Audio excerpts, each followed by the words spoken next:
지금 이 본문이 굉장히 아주 무시무시한 말씀들이에요. 그래서 제가 지금 읽어드린 출애굽기 32장 7절에서 14절 말씀에 근거해서 하나님의 정죄와 모세의 변호 이렇게 정했습니다.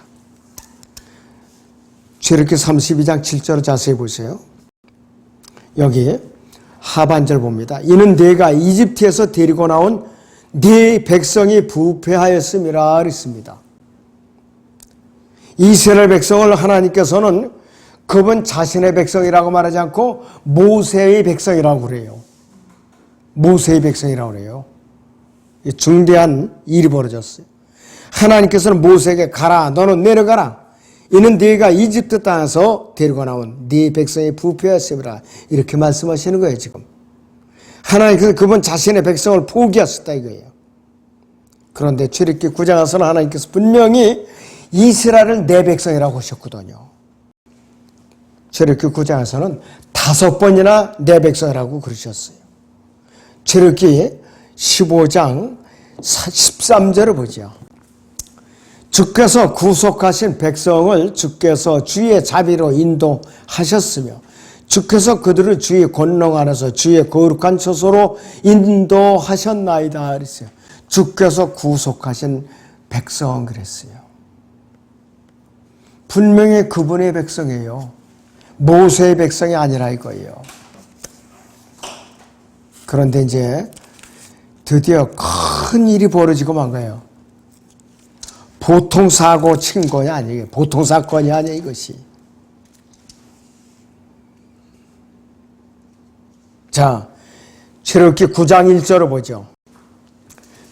그러자 주께서 모세에게 말씀하시기를 파라오에게 가서 그에게 말하시니 히브리인이 주 하나님이 이같이 말하노라.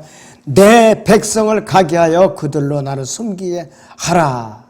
분명히 하나님께서는 내 백성이라고 그러세요. 모세의 백성이 아니에요. 그런데 모세가 시내산에 십계명을 받으러 올라갔다 내려오는 사이에 이러한 엄청난 사건이 벌어지고 만 것이.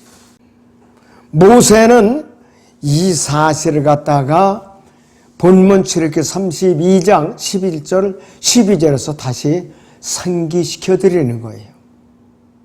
모세가 주 그의 하나님께 간구하여 말씀드리기를 주여 주께서 위대하신 능력과 능하신 손으로 이집트 땅에서 데리고 나오신 주의 백성에 대하여 어찌하여 주의 진노가 맹렬하시나이까.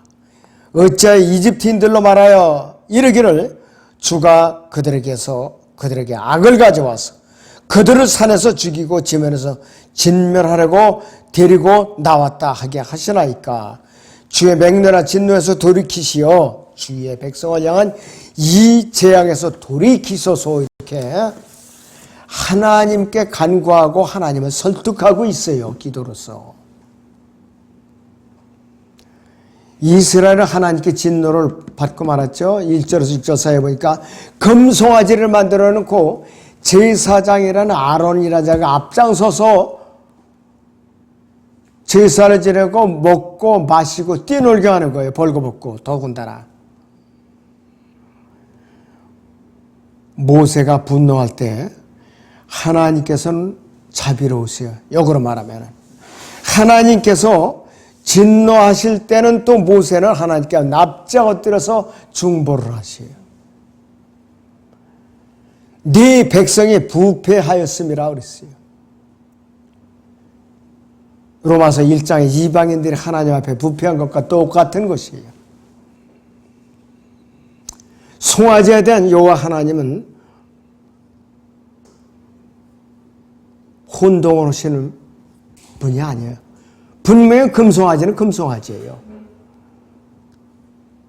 금송아지는 뭐냐? 바알이라 이거예요, 바로. 이스라엘 백성들은 내가 그들에게 명령한 그 길에서 급히 벗어났으며 그들이 자신들에게 주조한 송아지를 만들고 그것에다 경배했다 이렇게 말하는 거예요. 분명히 사실대로 말씀하는 거예요. 여기서 그것은 하나님이 아니에요. 금송아지란 말이에요. 유대인들이 먹고 마시고 뛰놀 때 금송아지다 제사를 지낼 때는 유대인의 달력 가운데 네 번째 달이나 다섯 번째 달에는 주께 명절은 없어요. 그 기간에 명절이 없어요. 이 본문의 시점은 셋째 달이라는 출애굽기 19장 1절에 셋째 달이라는 날이 주어진 때부터 시작해갖고 43일이 경과된 날이에요. 43일. 따라서 아론 편에서 본다면 이집트에서 이스라엘을 인도해내신 하나님을 영화롭게 해드리고자 하는 의도가 없는 거예요. 절기가 전혀 없지요. 더더군다나 일치되는 절기가 없어요. 그래서 출애굽기 32장 9절에서 보라 목이 굳은 백성이로다 그랬어요. 굳은 백성. 목이 굳었다는 건 뭐냐? 세멘트 공구리 치치듯이 그렇게 굳어버렸다 이거예요. 황소의 목이 영어로는 불 네크라고 그러는데 로마 교황의 교소가 파팔불이라고 부릅니다. 파팔불. 카우보이라는 말 있죠? 영어의 카우보이. 이건 뭐냐? 바알을 위해서 황소를 바치는 자가 카우보이라는 뜻이에요, 원래가. 그리고 완고한 사람은 주로 독일 사람이나 아일랜드 사람들을 말하는데 성경에서 완고한 사람은 유대인들을 말해요. 누구하고 비교할 수가 없어요. 그래서 이 목이 굳은이라는 단어가 구약에서 6번 나오고 신약에서 1번 나와요. 그런데 출애굽기 32장 10절에서 그러므로 이제 나대로 가게 하라 말씀해서 모세는 300년 전에 야곱에 처했던 상황과 똑같은 처지에 놓여 있었어요. 야곱은 하나님의 천사와 씨름을 하죠. 그래갖고 쉽게 말하면 환도뼈, 허벅지뼈 있죠. 그것이 구부러졌어요. 얻어맞아가지고. 그 정도로 목숨을 걸고 매달렸다 이것이. 모세는 하나님 앞에 납작 엎드려서 기도를 하는 것이 효과적인 열렬한 기도로 하나님께서 드디어 역사를 하신 거예요. 야고보서 5장 16절을 보지요. 그러므로 너희는 서로 잘못들을 자백하고 치유를 위하여 서로 기도하라. 의인의 효과적이고 열렬한 기도는 역사하는 힘이 많아 있어요. 의인의 효과적이고 열렬한 기도는 역사하는 힘이 많다고 그랬어요. 이 시대에도 똑같이 적용이 되는 거예요. 이 시대에도 마찬가지예요. 모세의 기도로 200만 명에 가까운 그러한 민족이 한순간에 멸망당하는 것들로부터 구출된 것이에요. 멸망당하는 것들로부터. 모세는 그 하나님께서 약속의 말씀에 동의하실 때까지 목숨을 걸고 매달리고 더욱 담대하게 기도를 한 것이에요. 모세의 기도를 통해서 알 수 있는 것은 하나님께서는 열렬하게 부르짖고 간구하는 사람을 존중해 주신다 이거예요. 바로 그런 사람을 존중해 주신다 이것이. 자, 신약에서는 예수 그리스도께서는 하나님 자신의 뜻을 사람들에게 맡기셨어요.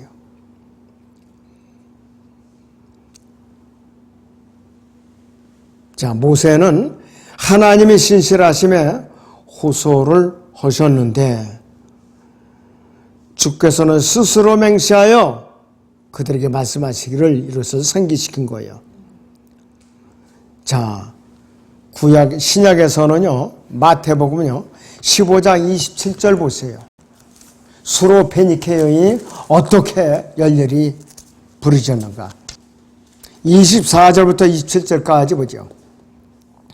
주께서 대답하여 말씀하시기를 나는 이스라엘 집의 잃어버린 양 외에는 보냄을 받지 아니하였노라고 하시니 그 여인이 와서 주께 경배하며 말씀드리기를 주여 나를 도와주옵소서라고 하더라. 주께서 대답하여 말씀하시기를 자녀들이 빵을 가져다가 개들에게 던져주는 것이 옳지 않도다라고 하시니 그 여인이 말하길 그러합니다. 주여, 그러나 개들도 그들 주인의 식탁에서 떨어지는 부스러기를 먹나이다 라고 하니, 예수께서 대답하여 그 여인에게 말씀하시기를, 오 여인아, 네 믿음이 크도다, 내가 바라는 대로 될지어다 라고 하시자 그 여인의 딸이 그 시각부터 낫게 되니라 했습니다. 자녀들이 빵을 가져다가 개들에게 던져주는 것이 옳지 않도다. 이거 얼마나 모독적인 말이에요. 자존심 상하는 말이잖아요. 그러나 수르페니케 여인은 자존심이고 뭐고 다 내려놓고 개 취급을 당하면서 부르짖은 거예요. 그 기도응답을 받았죠. 저나 여러분들 이런 자세로 주님께 매달리면 기도응답 받지 못할 이유가 없어요. 나는 그렇습니다. 저는 개에 불과합니다. 그런 자세로다가 무릎을 꿇어요, 여러분들. 자, 신약에서는 예수 그리스도께는 자신의 사람의 뜻에 자신을 맡겼다고 그러셨는데, 마리아는요, 육신으로 나타나신 하나님의 아들을 하나님의 자비 가운데 청년이 될 때까지 보살폈어요. 성령으로 잉태되셨고 성령으로 출생을 하셨죠. 30세까지 마리아는 여인의 이제 보살핌으로 가족의 일원으로서 살았던 것이요. 이걸 어떻게 말로 표현할 수 없으니까 말로 표현할 수 없어요. 그러니까 이사야서 9장 6절이라든지 그 다음에 디모데후서 3장 16절에서는 경건의 신비라고 부르는 거예요. 우리가 인간적인 이 지식으로 이해가 안 되니까. 그래서 하나님께서 먹을 음식과 입을 옷과 몸의 청결을 위한 이 한 유대인 여인에게 의존하신 거예요. 사람들이 이 사실을 이해할 길이 없어요. 바알과 마찬가지로 모세에게도 자기 백성이 구원받는 것이 무엇보다도 시급했기 때문에 그래서 부르짖은 거죠. 모세도 자신이 두 번째 아브라함이 될 수 있는 기회를 포기했어요. 만약에 이스라엘 백성을 하나님께 다 죽여버리시고, 여기서 말씀하시는데 내가 너로 한 민족을 세워 일으키겠다고 그러는데 모세는 그걸 포기하고 목숨을 걸고 이 민족을 살려달라고 부르짖었던 거예요. 만약에 이스라엘 민족을 다 죽여버리고 모세를 통해서 다시 새로운 민족이 일어났다. 그럼 모세는 제2의 아브라함이 된 거예요. 근데 모세는 포기한 거예요. 포기한 거라 이것이요. 10절로 다시 보세요. 32장 10절에. 그러므로 이제 나대로 하게 하라. 그들에 대한 내 진노가 맹렬해져서 나로 그들을 진멸하게 하라. 내가 너로 큰 민족이 되게 하리라 하시니 이랬어요. 창세기 12장에서 아브라함에게 약속했던 그 사건. 두 번째 아브라함이 되게 하겠다 이 뜻이에요. 바른 것이. 근데 모세가 포기한 거예요. 그래서 내가 너로 큰 민족이 되게 하라고 그랬거든요. 하나님께서는 능히 하실 수 있는 분이에요. 99세의 아브라함과 89세의 사라를 통해서 200만 명이나 되는 민족을 생산하신 분이에요. 못하실 일이 없어요. 그분께서는. 하나님께서 이 기적을 두 번째로 행하실 수 있는 분이에요. 120살이 된 모세를 통해서도 기력이 쇠하지 않은 모세를 통해서도 이렇게 많은 민족을 이룰 수 있는 분이라 이것이에요. 자, 우리는 여기서 사탄의 여기서 노림수를 살펴봐야 돼요. 자, 이 뱀은 어떤 짓을 하니? 뱀의 꼬리를 우리는 찾아내야 돼요. 이 뱀은 계속해서 약속된 씨를 추적을 하고 있어요. 창세기 3장 15절에서 선포된 그 뱀이 역사가 그런 것이에요. 모든 남자 아이들을 물에다가 전부 던져서 죽이려고 마음을 먹었었죠. 출애굽 당시에. 출애굽 1장 2장에서. 그리고 이스라엘 민족 전체를 또 아예 아프리카인들과 혼합해버리려고 수작을 벌였죠. 이것이 출애굽기 13장에서 14장의 역사예요.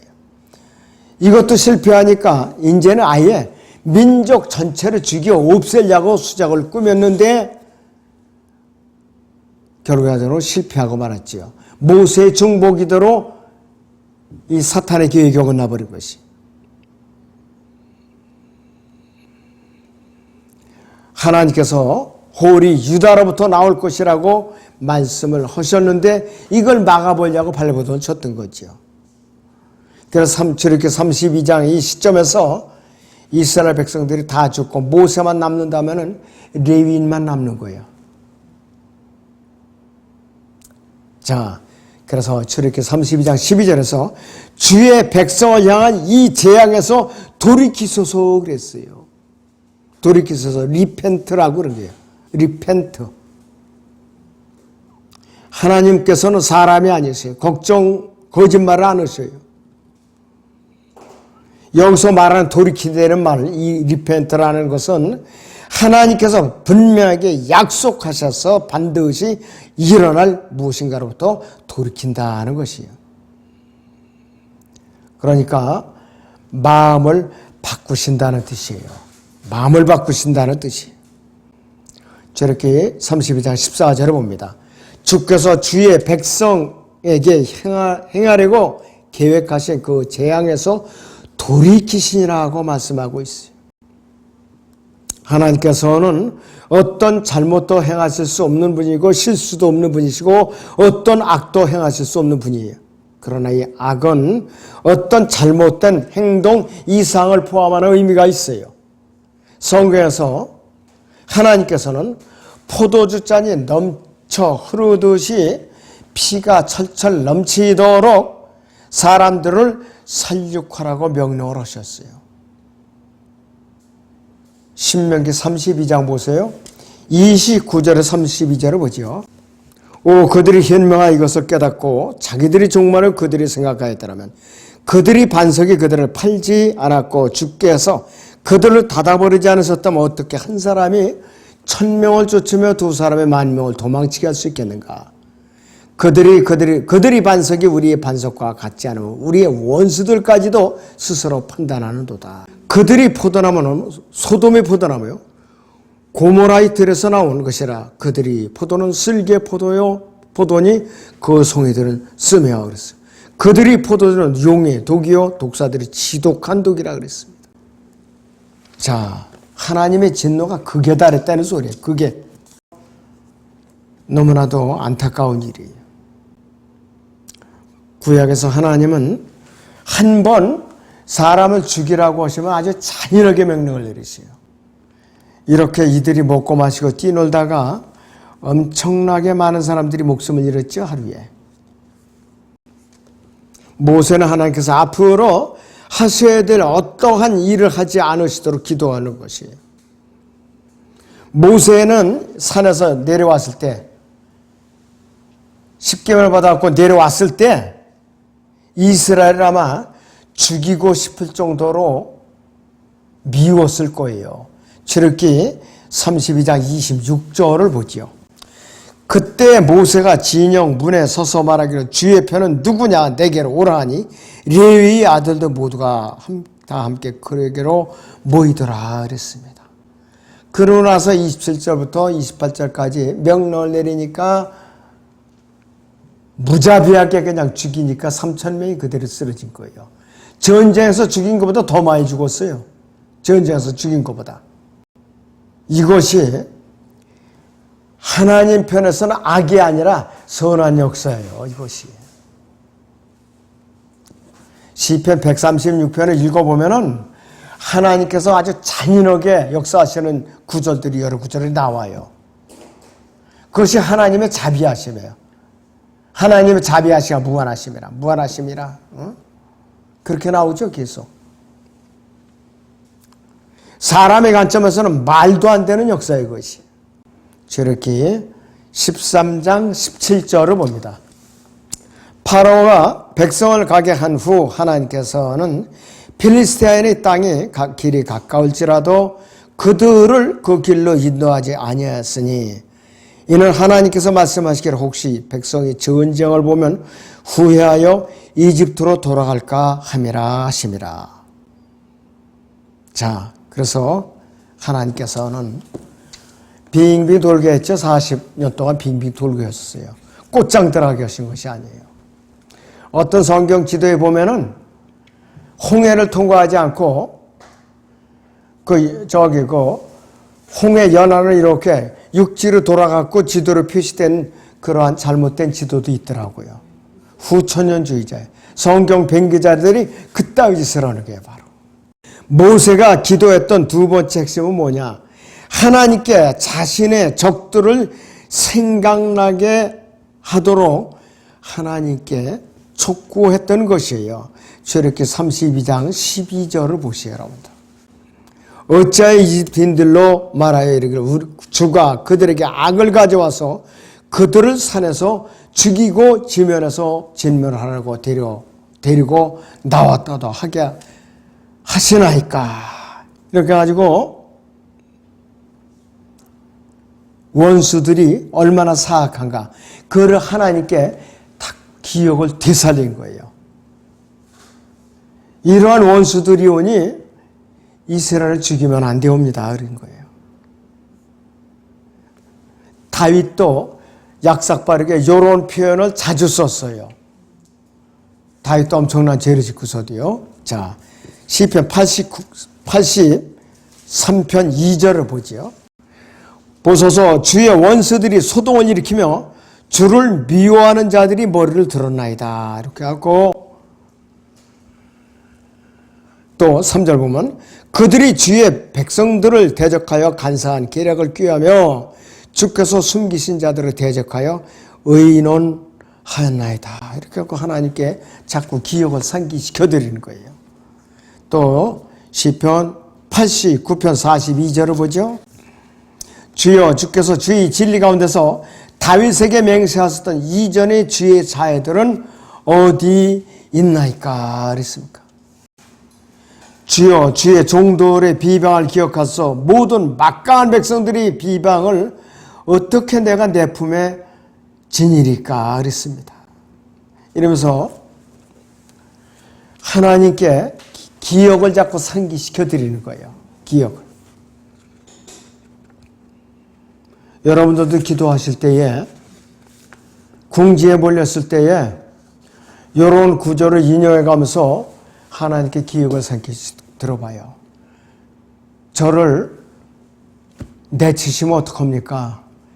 긍휼히 여겨주십시오. 거두어 주십시오. 보살펴 주십시오. 주님의 날개 아래 품어 주십시오. 내쫓지만 지가 갈 데가 없나이다 이러면서 부르짖으라 할 거예요. 자, 그래서 하나님께서 정죄하실 때에 모세가 어떻게 변화했는가 이 교훈을 여러분들이 잘 되새기시기 바랍니다. 기도하겠습니다.